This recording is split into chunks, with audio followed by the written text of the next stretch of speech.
Bienvenido nuevamente. Hoy vamos a ver la segunda promesa a la iglesia de Sardis.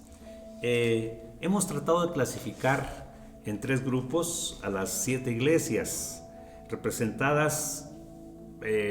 Filadelfia representa a la iglesia fiel, de lo cual vimos en la sesión pasada que la promesa que se le dio a Filadelfia es una promesa muy acorde a lo que estamos viviendo. Por cuanto has guardado la palabra de mi paciencia, yo te guardaré de la hora de prueba.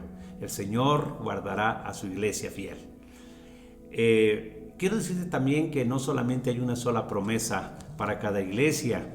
La iglesia de Filadelfia a la iglesia de Filadelfia también se le dio otras promesas, y quiero recordar que también a esta iglesia se le dijo: al que venza, yo le haré columna en el templo de mi Dios. ¡Qué tremendo!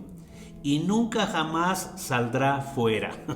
Mira, si tú estás viviendo la cuarentena, una cuarentena pasajera, una cuarentena en esta tierra, pero si tú eres como la iglesia de Filadelfia, que por guardar la palabra de la paciencia del Señor, si tú vences, el Señor dice que te hará columna del templo y nunca más saldrás de ella. Eso sí que será un reclutamiento de Dios para los suyos de una forma extraordinariamente llena de gozo, llena de perspectiva por lo que el Señor tiene para los suyos. Ahora bien,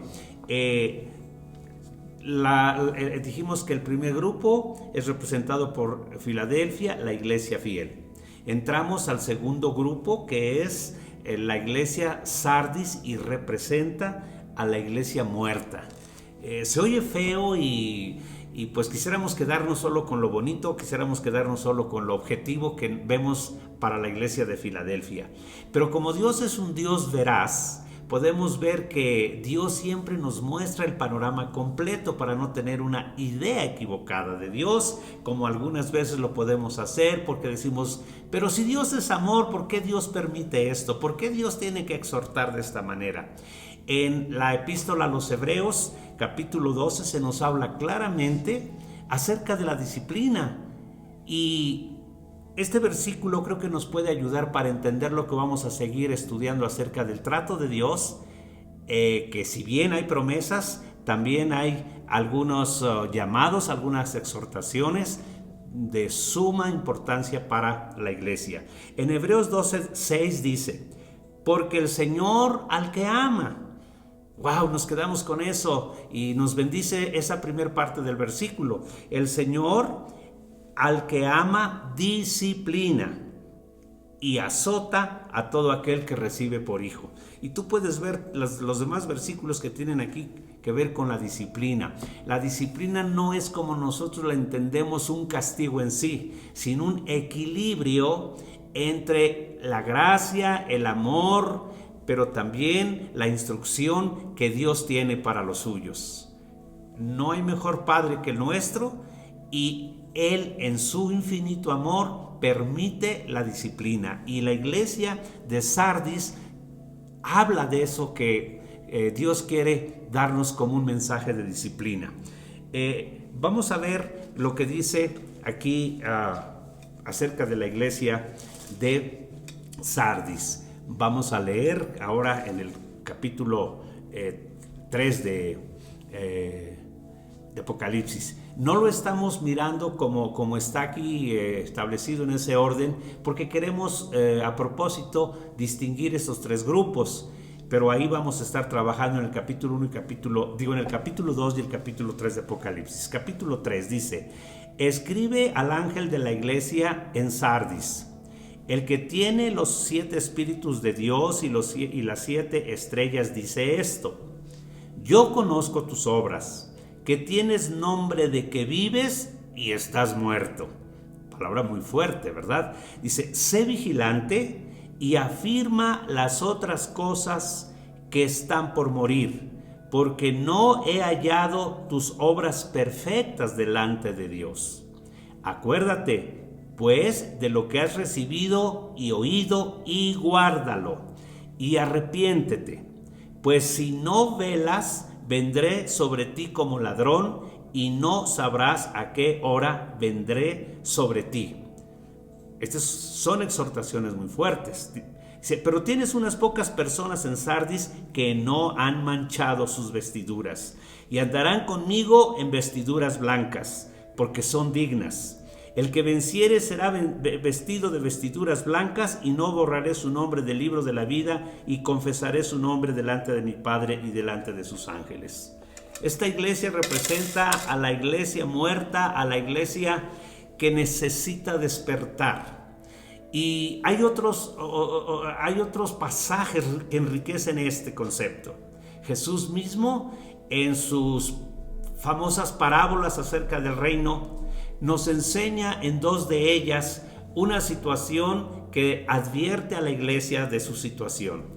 La parábola de las 10 vírgenes, bien conocido, nos habla que la mitad de ese grupo fueron prudentes porque estaban velando, porque previeron su aceite, pero las otras 5 se les llama las vírgenes imprudentes o insensatas. ¿En qué consistía la insensatez de ellas? Consistía en no ver previsto, en no estar en una relación con el Señor, con el Espíritu Santo que da vida. Y otra parábola también muy hermosa que nos amplía este concepto de la iglesia de Sardis es la parábola del trigo y la cizaña. Todo esto forma un conjunto de lo que el Señor mira y que tiene que ver con su iglesia. Veamos entonces acerca de la iglesia de Tiatira. Yo quiero decirte, para que tengamos una especie de un cuadro ahí en mente, y pronto lo vamos a pasar en la pantalla, que cada iglesia tiene una alabanza de Dios, hay un elogio de Dios, aún a la iglesia de Sardis, pero también tiene un llamado, también tiene una exhortación de parte del Señor para cada una de ellas. Y por supuesto, nuestro enfoque está en la promesa, porque aquí vemos un equilibrio, ¿sí? Dios siempre te va a alabar, aún sabiendo la condición en la que tú te encuentras, porque Dios es amor, pero también Dios te exhorta para que haya equilibrio en esto, en esa relación, en esta forma de concebir nuestras cosas delante de Dios. Y luego viene lo hermoso que es la promesa. Cuando vemos esto que escribe el apóstol Juan para la iglesia de Sardis, examinamos que la iglesia de Sardis no tiene promesas de protección como lo tuvo con la iglesia de Filadelfia, ni siquiera para los pocos creyentes genuinos de esa iglesia muerta. La carta de Cristo a ella está en marcado contraste con la de Filadelfia, por supuesto.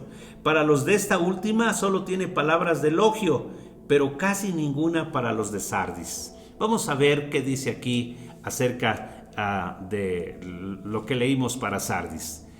¿Qué alabanza o qué elogio encontramos para esta iglesia?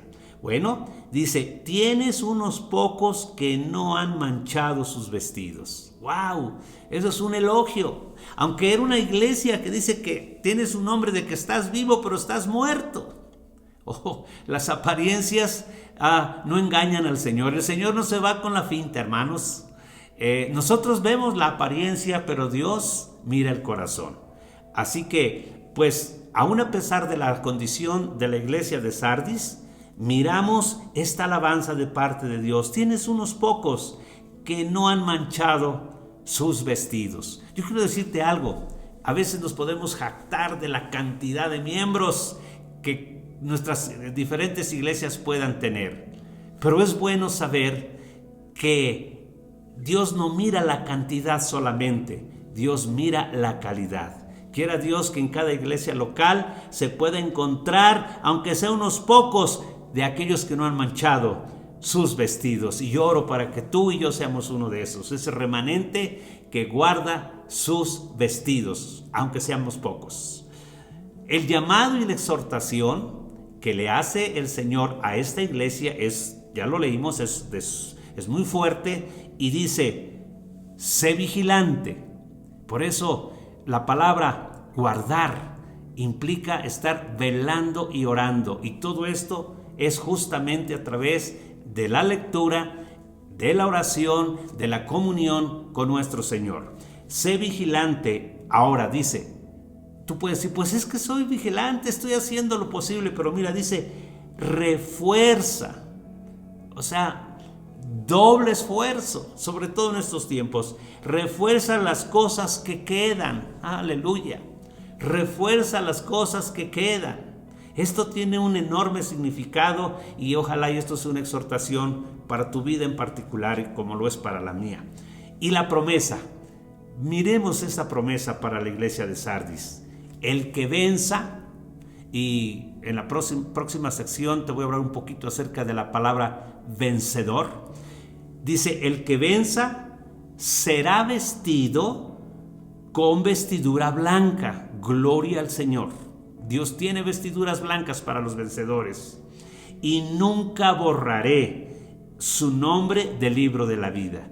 Esto se lo expresó el Señor a sus discípulos aquella vez que ellos regresaron felices, contentos de mirar cómo los demonios se sujetaban en el nombre de Jesús. Cómo ellos pudieron echar fuera esos demonios, y Jesús les dijo, no se alegren porque han echado fuera a los demonios, gócense porque sus nombres están escritos en la vida, en el libro de la vida del Cordero. Qué hermosa promesa para aquellos que, como a la iglesia de Sardis, les fue dado esto. Nunca más borraré tu nombre del libro de la vida, y confesaré tu nombre delante de mi Padre y delante de tus ángeles.